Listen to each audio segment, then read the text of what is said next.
Hey, awesome physics students. I'm here in this dimly lit basement today to talk about angular momentum and particularly the angular momentum conservation law.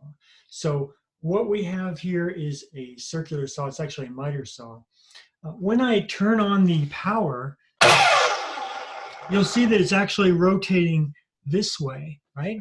So when I turn it on, you'll notice a couple of things. One, you'll notice that when I turn it on, there's a small jerk to the rest of the circular saw. You see that it jerks up, and that's not me pushing on it up. It's free to rotate about this axis here. This is not me pushing it up. It will jerk on its own when it does that. And then once I get it going, if I turn it on for a long time, let me just do that, and then turn it off, see how it go, what happens when, as soon as I release, it will jerk a different way.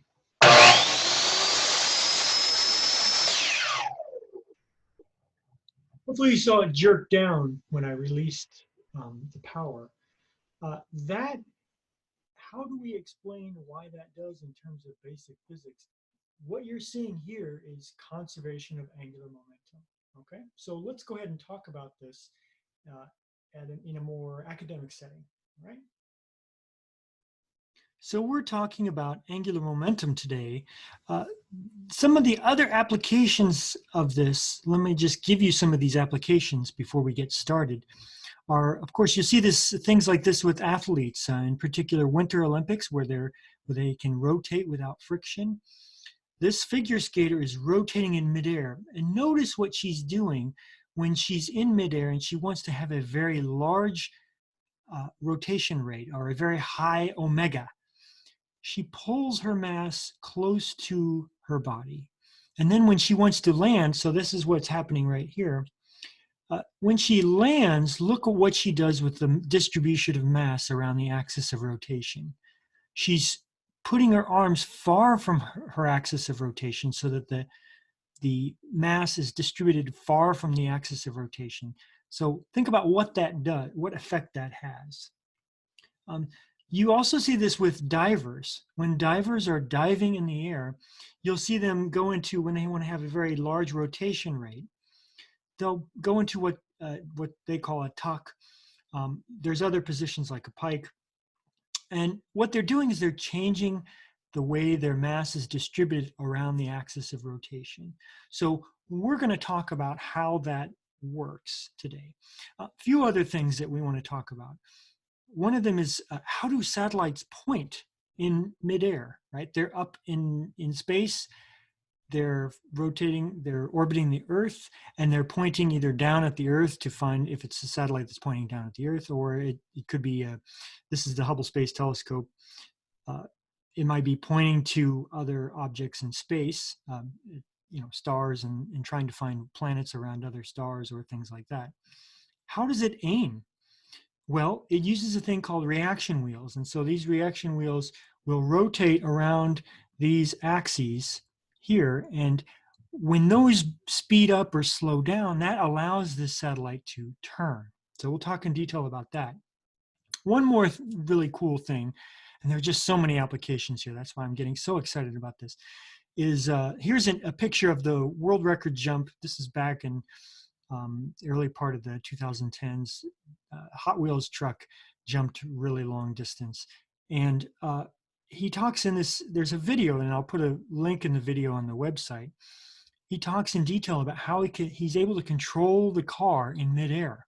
So how is it that when he has control of his rear tires here, because he can put the gas on or the brake on, how does controlling the rear tires, spinning them up or slowing them down, how does that control the rotation of the entire truck up or down?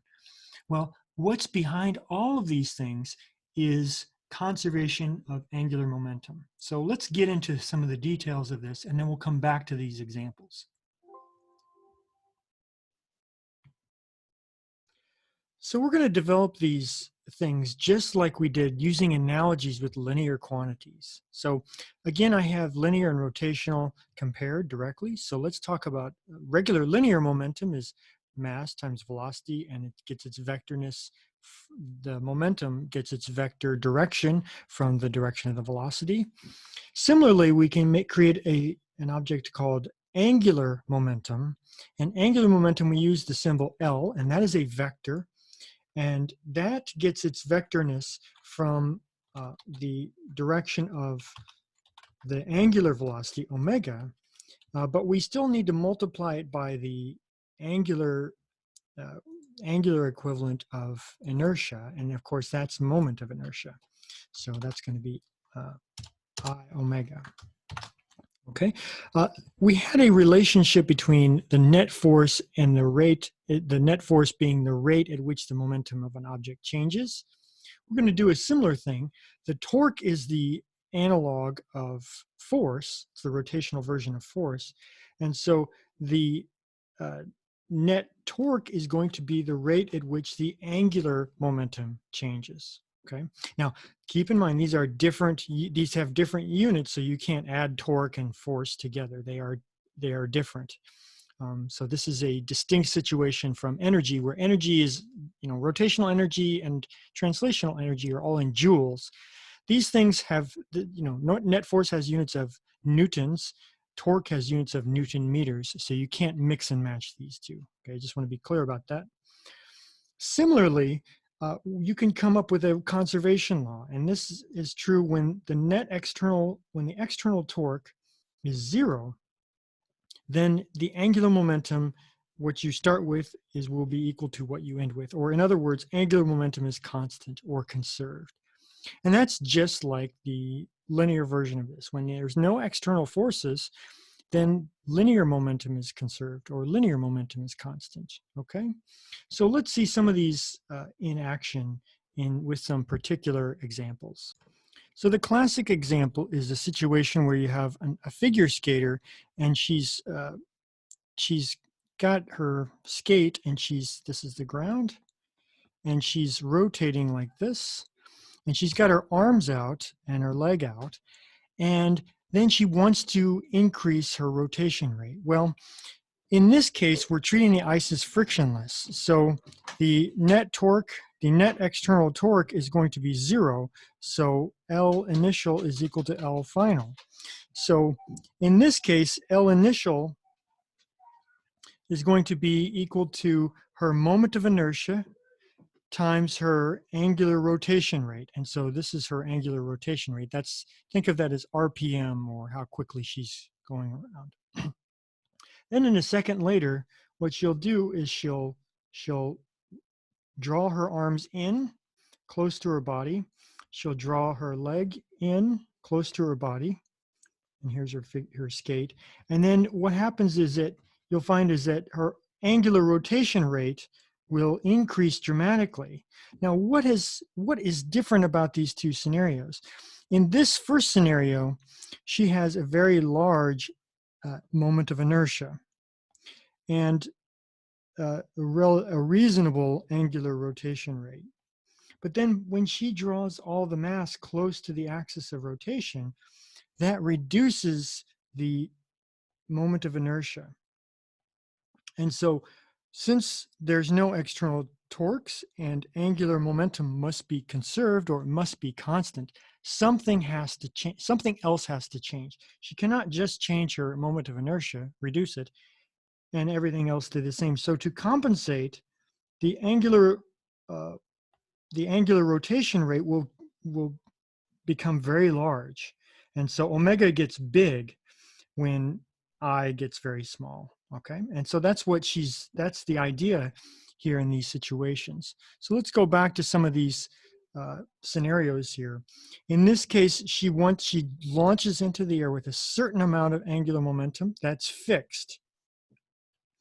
At the top, she's going to have a very small angular rotation rate, but a very large omega. And then when she lands, right before she lands, she wants to slow down. So she wants a small angular rotation rate, and so she'll increase her moment of inertia by spreading her arms far from the axis of rotation. Okay,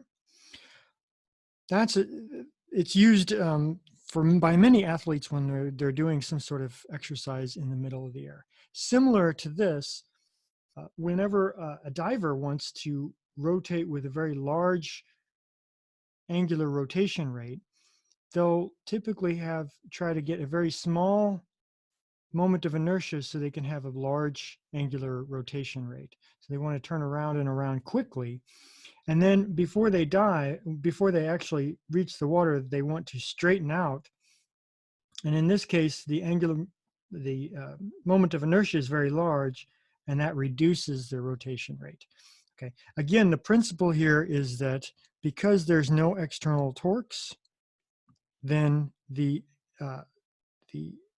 angular momentum is constant. So the initial angular moment of inertia times the angular rotation rate is going to equal the final moment of inertia times the final rotation rate.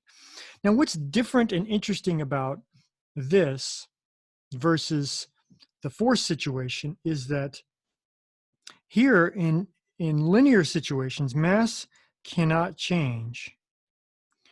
But in rotational situations, I can change, or rotational inertia can change, right? So that produces this strange situation where we don't really have an analogous, a linear analog to this situation. I can't describe a situation where something has a fixed amount of momentum and reduces its mass to increase its velocity. That does not occur. But in rotational situations, that can occur. So that's what makes this such a unique and interesting situation.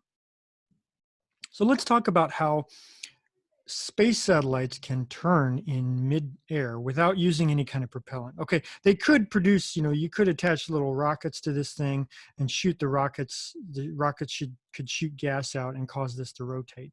But then after you ran out of rocket fuel or propellant or something like that, then you would pretty much be stuck in that position. And they don't work that way anyway. So what they actually do is they have these what are called reaction wheels. And they're just very low friction devices, wheels with a large moment of inertia that can spin at a variable rate. And they have these wires that are going into them that control their rotation speed. And that's all controlled with the computer. When the device wants to, let's say the device wants to, the satellite wants to rotate like this, then what it will do is a reaction wheel, because the total angular momentum must be 0. What will happen is that if it wants to turn in this direction, the entire spacecraft in that direction, then the reaction wheel will spin up in the other direction, and that will give it angular momentum vector. Now, again, you take your right hand and curl your fingers in the direction of the rotation, and then the angular momentum vector will point down. So this is the angular momentum vector for the wheel. So the angular momentum vector for the entire spacecraft will point the other way. That will be up. So that's for the satellite. And you can get this thing to turn. And of course, if you just stop the wheel, then this will again stop rotating. And so you can get this, you can tune this as much as you want. And this is done with 3 different axes here, X, Y, Z axes, so you can get rotation around 3 separate axes of rotations. Now, most of these, you'll see this one has 4 reaction wheels. Those 4 are for redundancy. One, they can break because they rotate and they're subject to hostile situations in space, with cosmic rays, and they're somewhat outside of the Earth's atmosphere, and they receive a bit more radiation, and there could be, mechanically they fail too. So for redundancy, they usually launch with some extra ones. And in fact, a very famous space satellite, Kepler, had 4 reaction wheels, and almost all of them failed. I think there was one that had not failed. And they found some very clever ways to extend the life of it by using that one wheel with the motion of the spacecraft around the sun. and doing some clever things with it, and they were able to still make use of it and maintain some stability. But when those reaction wheels failed, that really put a damper on the it really restricted the science that it could do, because it couldn't point anymore. So this is how reaction wheels work in space and with objects. One final point here with before we go to the saw.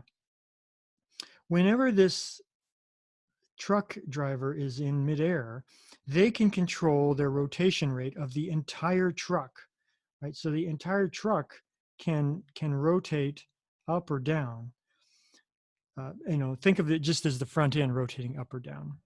Well, how is it that they do that? Well, this the wheels will spin like this, right? Because it was propelling forward and they were rolling without slipping before. And so the angular momentum vector, if you use your right hand rule, the right angular momentum vector points out this side on the other side of the truck. And if he makes, and whatever the angular momentum it's born with, that's the angular momentum it's stuck with. And so what it's going to do is if the angular momentum that it launches with is, if he wants to rotate the truck, let's say he wants to rotate the truck down. So to do that, to rotate the truck down, that would need an angular velocity, or the angular velocity vector would point that way for that kind of motion. To do that, then he has to reduce this one. So what happens is that the wheel he'll put on the brakes, and the angular momentum vector that was this big then suddenly shrinks and becomes this big, and something else has to replace that angular momentum that was lost. So the rest of the truck will get angular momentum that direction, which again, if you use the right hand rule, that will cause the nose to rotate down, right? And the back end to rotate up. But you don't look, usually when you're doing a world record jump, you look ahead and not behind. So that's why we usually talk about what the front end is doing. Similarly, what happens if you want the front end to rotate up like this? Well, you're going to do, of course, the opposite thing. The angular momentum vector that you launch with is originally about that size. If you hit the gas and you give it a very large angular momentum vector, well, remember the total has to remain what it originally had. So that has to come from somewhere.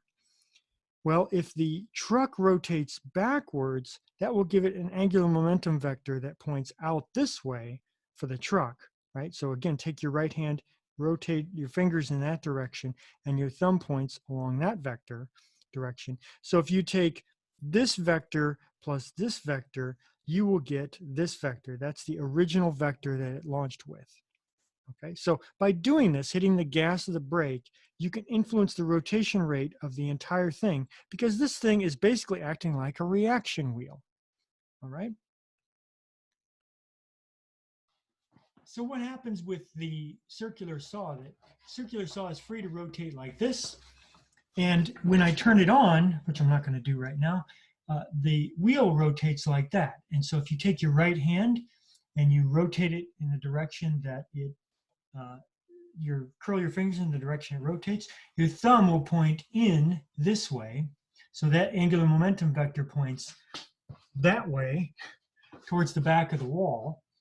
And whenever this thing begins, what's the angular momentum that it begins with? Well, it should be 0 to start with. So if I pull the trigger and it suddenly creates a large angular momentum this way, then the entire device wants to create angular momentum. It wants to keep that angular momentum at 0. And so the entire thing will want to create an angular momentum vector this way towards you. And so that causes the whole thing to rotate up like this. So let's see when I do this, you'll see this jerk in a particular direction when I turn it on. So watch which way it jerks. You see that it jerked up whenever I do that. Now I'm not doing that with my hand. That's just what the device wants to do on its own.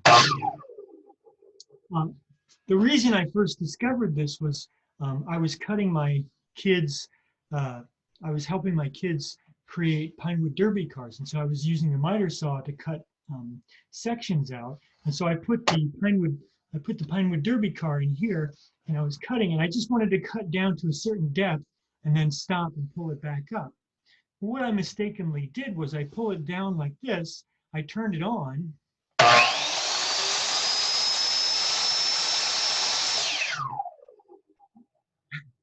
and instead of rotating it back up and then releasing it, I just released it right there. And you probably saw what happened is the angular momentum vector points this way, and it wants to keep that angular momentum this way. And so when I release it, that suddenly takes that away. So now it's zero. The wheel is spinning less. And so that's a reduced angular momentum. It's not zero, but it's less. But the entire device wants to maintain that angular momentum it had before. And so what does it do? It tries to replace angular momentum by jerking down. And so I actually cut way deeper than I intended to on their Pinewood Derby cars. So anyway, hopefully this clarifies some things with conservation of angular momentum and shows you how incredibly versatile this is to explain fairly complicated behavior. It's something you see in lots and lots of different scenarios. All right, cool. See you guys later. Bye.